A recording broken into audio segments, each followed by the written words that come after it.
And time is up for a landlord who left his residents with no heat. So, what will happen to them?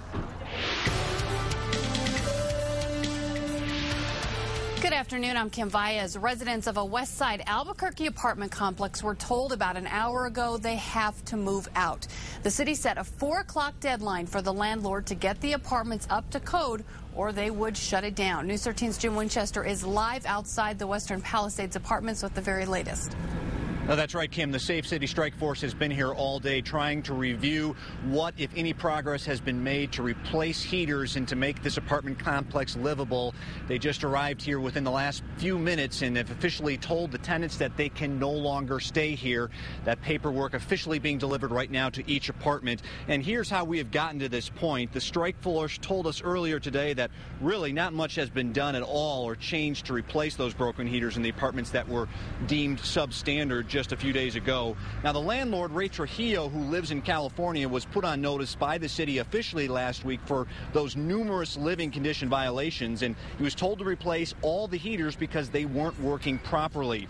Now, a contractor was scheduled to replace those units today, but he never received any kind of payment, so all of the work was put on hold. Now, the city's public safety director talked to us earlier today, pretty much making it official that the apartment complex is being shut down, and he blames the landlord. We're frustrated. I'm not really shocked because I knew what I was dealing with the first night I spoke to him. But now, once we get the people from these apartments relocated, we're going to deal with him. I can guarantee you that. And back here live, you can see already some of these tenants have begun the process of moving out. They're here with their moving trucks. They know that they can no longer officially stay here.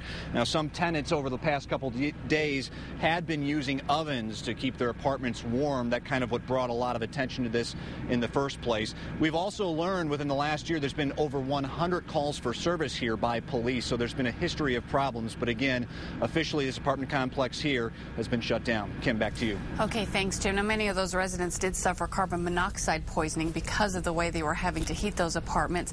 Now, the city says it has made arrangements at local motels for those who are being forced to move.